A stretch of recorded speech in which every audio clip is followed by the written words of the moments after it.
Bonsoir. Je vais parler rapidement du récit sur l'Arche de Noé, qui serait pris d'un récit plus ancien, babylonien ou akkadien.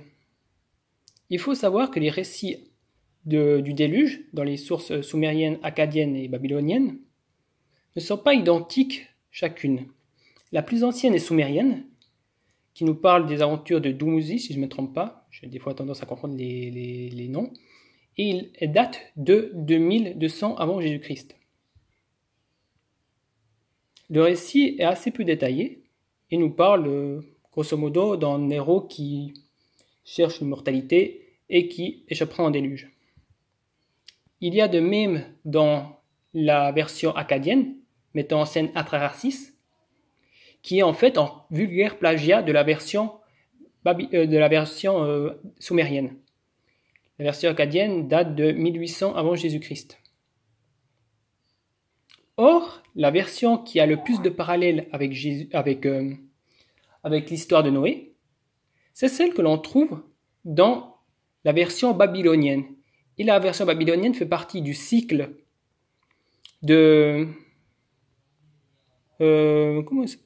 Gilgamesh, mais c'est un rajout. Ça signifie que c'est une tablette nettement plus tardive qui a été rajoutée au cycle de Gilgamesh.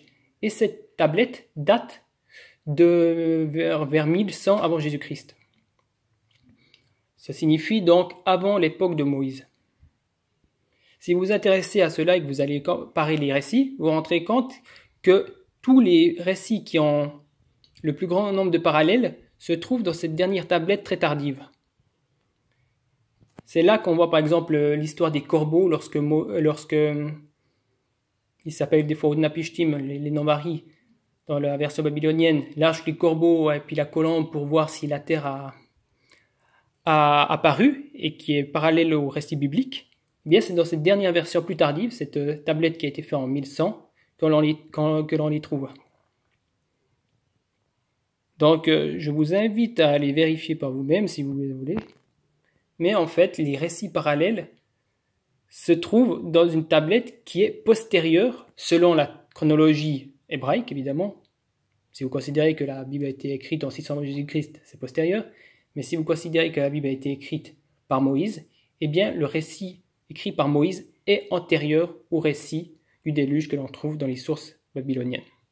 Voilà, bonne soirée.